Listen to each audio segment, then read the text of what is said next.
Hey, welcome to my reader's journal. Today I'm going to be talking about Never Fade by Alexandra Bracken. Now, this is the second book in the Darkest Mind series, and I've got some thoughts. So, the first thing that I have to say right away is that this book took me a while to get through. The, well, for context, the first book took me like a week to get through. This book took me months. So I started reading this book the day after I finished The Darkest Minds, and that was July 18th. I started reading this book July 19th, didn't finish it until like October 3rd, I think it was. So part of the reason why this book took me so long to get through is because the beginning of this book was very slow to me. It was really boring, and I think I only got to like 50 or 70 pages in, and I was like out of it. It again took me months to actually get back into it, and I'm not the type of person that's gonna read multiple books at a time, so it's not like I put this book to the side and started reading something else. When I'm in a reading slump, like that's it. Like I'll be in the mood to read, but then I'll think back, wait, I'm supposed to be reading this book, and then I'm not gonna want to read that book. So then I wouldn't read. I'll just go watch TV or I'll play some games on my phone. But yeah, this book took me a while, and it was because of that beginning portion. So I had written down some notes in my journal that I wanted to go through. So I'll go through the bullet points and everything and talk through my thoughts on this book. All right, so now I got to go over the three new supporting characters that we get in this book, which would be Vita, Jude, and Cole. So starting with Vita, she is this new character that I never throughout the whole book, even up until the end, connected with in the sense that I cared about them in a character way and everything. So realistically, I don't really have much to say about her. And what I did write down for her was that she did change from being hostile, like that's the way that we see her at the beginning of the story, to then become a character that is kind of like ride or die, like like she once you're friends with her, like she is there for you, and like that's still a good character to have. But I don't think that this book in particular really gave us, or gave me at least, what I needed to really care about her in a sense. And if I'm remembering correctly, I think that when I was researching like this series just in general, I think I saw that there was a, what are they called, novellas based on Vita. Like I think a lot of people want, I think a lot of people get attached to her because of that. I think that's what I saw, but I didn't, because I only read this book and I don't plan on reading the novella. So that's where I'm at. I don't dislike the character. I just I'm I don't care about the character at this moment. So we'll see if books 3 and 4, if she's in both of them, if that changes. But at least for right now, she's all right. Next, we've got Jude, um, which is another character that I did not care about. And I know that, spoiler, but I know that Jude dies at the end. And even though it's sad when a character dies, I didn't care. And I know that's like tough to say, but like I just didn't care about him. Like in the first book, we had our group who was really like a found family, and Ruby had like a different relationship with each character, and even with the youngest, Zoo, like she had a really strong relationship with her, and I cared about Rizu. When she left, I was like, damn, like I want her back. Jude, he quite literally died. Like he's not coming back, and I could not care any less. So that's where I'm at with him. The next one, Cole, I think he was a good addition just because he has a different side to him in the sense that he is Liam's brother, and you can tell that there's, what's the word, animosity between him and Liam. They don't have like the best relationship. Um, and then also the events that are taking place in this book, where like he's trying to basically take over the league in the sense that like he's trying to protect the kids and like make sure that the people that are trying to kill the kids don't well that doesn't happen, you know. So I think that he was interesting, and then right at the end we find out that he also is someone who has the powers. He is a red, so that was another addition to him that I liked. So based on like the characters that we well based on those three, he was the most interesting. um and he's the one that I'm like, yeah, I want to see him more like on in book 3 and 4 and see how that develops, you know. So that's what I have for those three characters. So in this book, we also find out that Chubbs is alive. He ended up surviving the shot that he had at the end of the last book. But when we meet him, this is again like I want to say 6 months after the first book. Um, he just doesn't feel the same. And I get it. He had to go and like essentially change his lifestyle and everything. But like reading the scenes of him like talking with Ruby, interacting with Ruby, like it just didn't feel the same as it did the first book. Not a huge like dip in quality, but like you can tell that he didn't feel the same. And it could be intentional. Like the author could have been like, yeah, Chubbs isn't the same. Like he's not gonna feel the same. And if that's the case, then she did an awesome job um portraying that feeling. But that's just what I noticed that it to me it just didn't feel like the same Chubbs. Another character that came back was Liam, and I don't necessarily like the way that Liam was um, written in this book because his interactions with Ruby were so back and forth. Like there was moments when he was fine talking to her, like he was enjoying talking with her, or at least was being civil.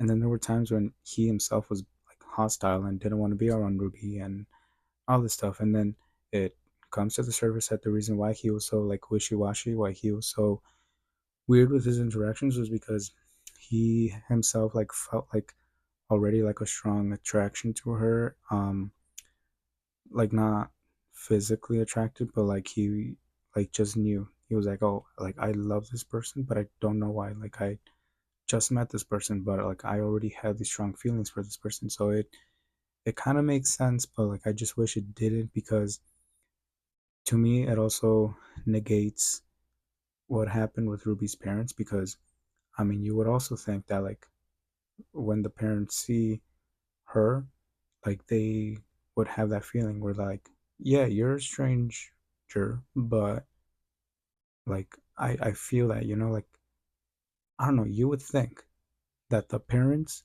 would feel a lot more towards Ruby than what the book let on, based on Liam, who just has like a romantic relationship with her. So I personally just wish that the book had a really like clean slate, and if they develop a romance again, it is from scratch. It is from like that point on forward, without like trying to do this whole like, oh, like I feel it in here. Like I would like to see them just naturally fall in love again, or like he fall in love with her again. But it is what it is. One scene that I did really like about the book was when the kids and the blue camp and everything were trying to go over this river. Like they were using their powers to like essentially like either hop over items or like just go across the whole river. I don't remember which one exactly it was, but I did like the idea because that shows how using your powers can definitely benefit um, your survival and everything, especially like the people that have the blue powers. So I really like that aspect, and I thought that was cool. I wish the book, this one and the last one, had a lot more use of the powers. Again, I think I mentioned in the first review that I understand why some of the kids wouldn't be using their powers because they're trying to hide. But I just wish we had more of that, you know, because they have the powers. So I would like to see more, but that was a good edition that I genuinely really liked. Alright, so now that I'm on the topic of this blue group, I do have to confess that I didn't really like the inclusion of this group. Not because like I didn't like the scenes or anything. I just felt like it was a little repetitive from the first book in the sense that like they find this camp with kids, they go into the camp, and I mean with this one they're not like trusting right away or anything. Whereas in the first book they were trusting. But like again, it's like the leaders that are corrupt in a sense, and they're like trying to run things they want to run. And I don't know, I just thought it was a bit repetitive, but not to the sense that like it was a big like no for me, but I just wish there was like more originality to it. I think the only way that I could be 100% okay with this group like existing and that being part of this book is if Olivia and like the rest of this camp help them in like book 3 and 4. Like if they come back and they're like helping free camps or whatever the series ends up doing, then I'd be okay with including them because then it's like yeah, we should establish that they exist, and then later on we can use these characters for the future. But as of right now, it's I don't think it was that necessary to include them or to do it in that way. I just felt like it was repetitive, but again, not in a oh I hate this type of way. Like it, I don't know how to explain it. Like I wasn't bugged by it, but in my brain I was like, that's repetitive. I will say though, the part with the red kid Mason, I did genuinely really like because it brought a new flavor to the scenes. It brought new context of like where the Reds' mindsets are, and I legit thought that he would get away from the group and then he would join Ruby and her group and like he would be an ongoing player. That didn't end up happening, but I still think that it was a really good inclusion to have him show that like he was being tortured, like his mind just wasn't in the right place, and it also kind of canonizes the fact that Ruby could potentially help these red kids um, with their minds and like get them back to like a peaceful, more coherent and conscious state instead of like the state of mind that they are right now. All right, so overall, I thought this book had some pacing issues. Like the beginning was very slow to me, and then the middle, like some parts were slow, some parts were fast, and then the ending that was fast, like it, I don't know, overall didn't flow well for me, and that to me isn't a good sign because it's like this is very much like a road trip kind of book where like characters are just trying to get from point A to point B, and then right at the end, the author's like, oh, now like this whole event needs to happen, and then like that part kind of feels rushed. I think I said the same thing for the first one where like they were on the road, they were doing this, and then after a while, like they then had to like finish the book. So in a sense, like it makes sense that it's the same author doing this again. Um, so for me, because of the pacing issues, because of the things that I didn't like about some of the characters, I do have to put it at a 3 rating, like 3 out of 5. Um, for me, that means I'm indifferent. Like I didn't like the book, but I didn't dislike the book. Like it's very in the middle. Like there's things that I had issues with, but like there's also things that like really worked for me. But I'm still like I don't know whether I'm gonna be like, yeah, this is like a good solid book or this is like a bad book. Like to me it doesn't fit either of those. Like I'm not gonna sit here and say, yeah, you guys should read this. This is a good book. But I'm also not gonna sit here and tell you, no, don't read this. This is a bad book because some of the things that I didn't like are like my opinion. You know, like the pacing issues. I'm sure more people would have issues with that. Um, but like for example, with the character stuff that I said, like with Vita and Jude, I'm pretty sure there's people out there that are like, "What are you talking about? Like we love those characters." That's just me. Like I give it a 3 out of 5. Like I'm pretty indifferent about the book. Don't hate it, don't love it, but that's where I'm at. All right. So lastly, what do I want to see in the last two books? One thing that I really, really, really, really want to see is I want Zoo to come back. Like I'm also kind of scared of her coming back because I don't want the same thing to happen where she doesn't feel the same as she did in the first book. Like I'm not gonna like her characterization if she comes back the way like I didn't really like Chubb's characterization. I didn't really like Liam's characterization in this one. So I'm iffy, but I do want her to come back. Like at the end of the day, I want her to come back. And then also, I don't know if other people got this vibe,